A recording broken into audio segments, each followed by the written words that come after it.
quartier de répondre. Une équipe de scientifiques en Guadeloupe avec des rescapés des attentats parisiens du 13 novembre. Durant 2 semaines, une trentaine de victimes ont fait de la plongée sous-marine pour tenter de se libérer de leur traumatisme. Marilyn Plaisir, Rémi de France.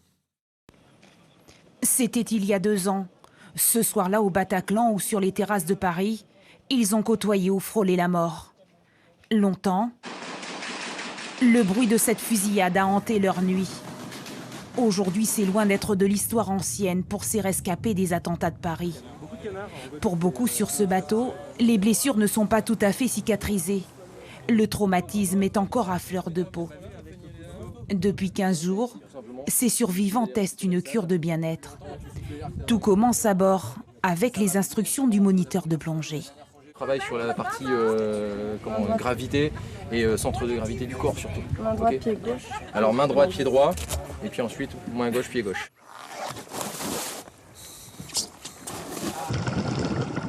À plus de 10 mètres de profondeur, c'est une immersion dans un autre univers. Loin du bruit, loin des souvenirs oppressants. Seul compte la respiration.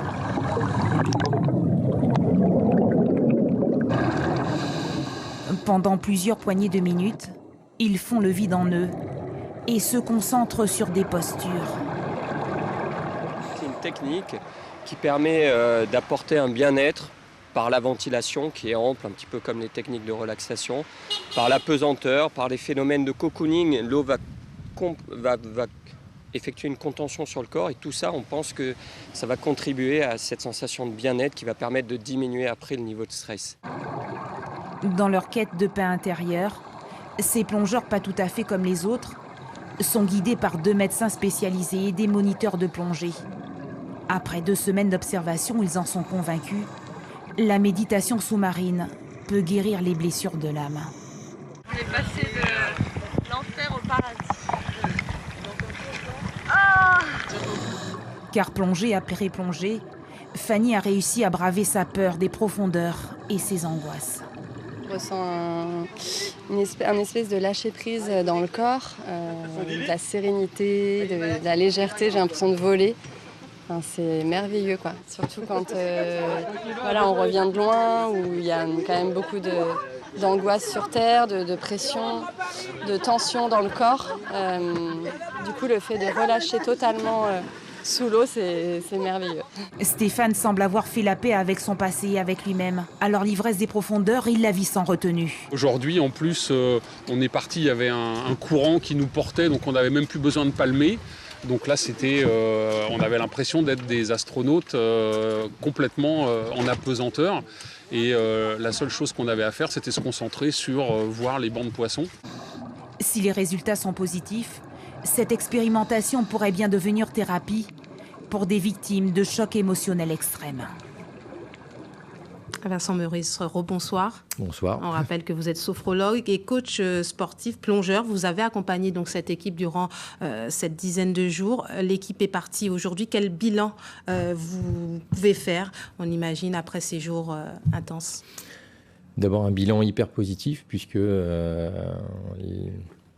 les gens du Bataclan qui sont venus nous ont rendu hier, je dirais, tout ce qu'on attendait, c'est-à-dire déjà un grand merci. Et en fait, c'est surtout nous qui vont les remercier initialement, puisque on a beaucoup travaillé avec eux. C'est un projet qui date d'il y a 1 an. Il y a eu beaucoup de choses de faites depuis. Et on s'est rendu compte qu'on avait réussi, on va dire, à améliorer quand même pas mal de constantes particulières, en l'occurrence leur sommeil, leur bien-être. À savoir qu'il y avait quand même 2 groupes, donc un groupe témoin qui faisait sport, excursion, et un groupe plongée. Et du coup, à l'issue, on va dire, de l'étude, on reste quand même relativement convaincu maintenant qu'on a réussi à faire quelque chose de bien. Alors moi, j'ai retenu cette phrase d'une des victimes, passer de l'enfer au paradis. Vous avez senti une réelle différence chez ces victimes après cet essai?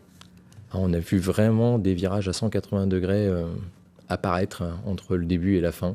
La victime, en l'occurrence, qui parlait était phobique de l'eau, donc avant d'arriver, on va dire, c'était une des rares personnes à nous avoir dit « j'espère que je ne serai pas dans le groupe plongée ». Maintenant, elle veut continuer la plongée, elle se sent beaucoup mieux. Maintenant, il va falloir que ça dure dans le temps, tout simplement. Alors justement, les résultats sont-ils déjà encourageants? Quelle sera la suite? Les premiers résultats sont hyper encourageants. Maintenant, il va y avoir tout un suivi médical et psychologique qui va se dérouler sur les 1 mois, 3 mois et 6 mois. Donc beaucoup de questionnaires psychologiques, des mesures physiologiques qui ont été faites pendant la totalité du stage en fait. Donc tout ça, ça va être analysé à Paris via les différents médecins, en l'occurrence Marion Truxler qui travaille à l'Institut biomédical des armées, le docteur Coulange et le docteur Lionel Gibert qui est psychiatre à l'hôpital Paul Brousse de Paris. Et donc c'est eux qui vont analyser ces sujets, coachés aussi par Frédéric Benetton qui était un des initiateurs du projet aussi. À la base de ce voilà. projet. Donc tout ça maintenant c'est dans leurs mains, on va attendre, mais en tout cas à l'issue de l'étude, déjà on est hyper satisfait, positif, et ils ont été extraordinaires et on les remercie énormément. Merci beaucoup Vincent Meurice d'être venu sur notre plateau ce soir. Avec Merci plaisir. beaucoup.